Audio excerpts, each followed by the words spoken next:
Assalamualaikum dan hai. Apa khabar semua? Moga you guys berada di dalam keadaan yang sihat sejahtera dan moga segala urusan dipermudahkan. Dan di sini saya nak tunjukkan kepada you guys, okey, barang-barang yang saya ada beli semalam. Tapi semalam tak sempat nak tunjuk. Tak berkesempatan, so inilah dia. Maaf saya unboxing ni. Saya dah terbuka suku jalan. Ni aku kan ketika merakamkan video ni baru saya buka. Tu bila saya dah buka, dan saya cakap, wah, sepatutnya aku pergi rakam kan, buka. Tak apalah. Ini bukan kira unboxing guys Ini dipanggil, aku rasa macam nak lesing. Ada ing juga ujungnya berdesing. Ni bukan unboxing, tapi aku rasa macam nak lesing. Lesing. Okay, sorry ya, maaf. Okay, so ini okay, sorry. So ni ada barang yang saya beli. Okay, kita ada recycle plastik. Ni important guys untuk buang-buang sampah termasuk maaf cakap lah diaper saya, sebab saya pakai diapers kan. So saya setiap kali menguruskan diri saya ketika mandi tu, nak buang diapers tu memerlukan plastik. So saya beli 4. So 2 paket untuk buang-buang sampah, lagi 2 tu untuk saya kat dalam bilik. Okay, so 4 tau. Dapat tadi 2 saya dapatkan ni. Yes, dapat tu.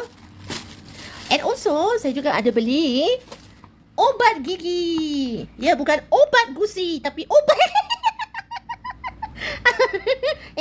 so please take note guys FYI for your info nampak? Okay, so ada obat gigi juga.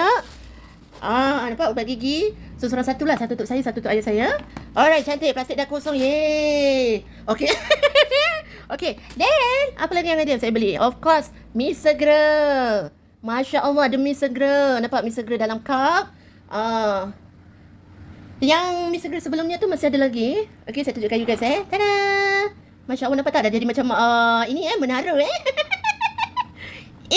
menara bangunan gitu. Dahsyat. Tapi bagus guys, ada perbekalan macam ni. So lagi apatah lagi kalau saya waktu berpuasa sunat kan. Jadi ketika bersahur tu, jadi at least ada. Yang penting ada. Okay, next. Apa lagi yang saya beli? Okay, I show to all of you. Sekejap mana pula gunting? Kan? Gunting pula. Sekejap guys, gunting lah. Mana dia? Dia pergi lari ke mana ni gunting? Ada berkaki pula gunting. Sekejap. Okay, alhamdulillah dah jumpa. Tada. Apa guys, this is my favourite scissors okay. So next. Bismillah. Tada. Ni baru betul-betul unboxing, nampak?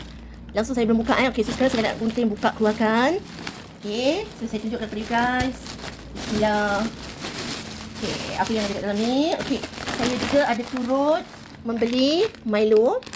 Lepas tu guys, Milo sebab ayah saya suka minum air Milo. So, saya buatkan air untuk ayah saya, air Milo lazimnya. Kopi pun ada juga kadang-kadang, tapi lazimnya. So, seperti 2 paket Milo. Masya Allah, dapat tu. And also, for myself, tada! Kopi. I'm a coffee lover, as you guys know. So, ini kopi kegemaran saya. Selain daripada Nescafe, saya suka ni. I truly love this. Seriously, saya suka minum ni. Saya suka rasa dia yang lemak-lemak, kacang hazelnut dengan aroma dia, tekstur dia, Masya Allah. I truly love this one. So, saya beli 2 paket juga. And then what's that? Ada ni juga.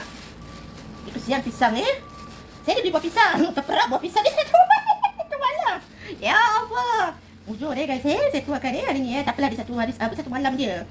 Satu malam dia terperak guys. Hari ni saya dah bebaskan dia. Kejap saja, bismillah.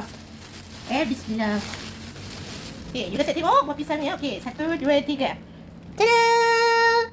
Masya Allah, nampak tu? It's a sun bright banana. Bananas in pajamas. Down. Okay, and finally, bismillah. Satu lagi bungkusan plastik yang masih unboxing. Sekejap, aku lagi. Jom. Saya mengajak ke sini sikit. Okay, kita ke sini sikit. Tada! Dapat lagi satu bungkusan. Okay, let me show to all of you apakah yang terkandung dan terdapat di sebalik bungkusan ini. Ini important. Ini juga important Ini harian saya pakai. Ni tu harian saya. Apakah ia? Tada! Inilah dia. Nampak tu guys? It's a diapers. So saya beli 2 paket diapers. Nampak tu guys? 2 paket. Yes. Itu dia. Saya pakai diapers. So itulah dia barang-barang yang saya beli Okay, so that's all for now. Thank you so much. And take care guys, okay? Enjoy the weekends. Semoga senyum-senyum selalu, ceria selalu dan berbahagia di samping keluarga dan orang-orang yang tercinta dan tersayang. Assalamualaikum and bye!